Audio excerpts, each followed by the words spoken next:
బ్రతికింపుము, బ్రతికింపుము. దేవుని వాక్యం అండి బ్రతికించేది.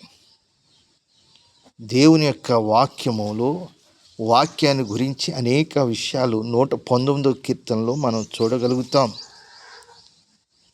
నీతిని బట్టి నన్ను బ్రతికింపుము.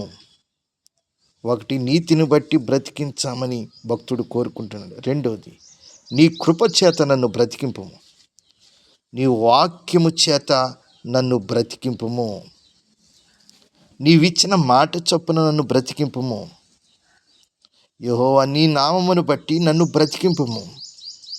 నువ్వు నన్ను బ్రతికింపుము, నేను నిన్ను స్తుతించేదను. ఆహా, ఎంత గొప్ప విశ్వాసం, ధైర్యము!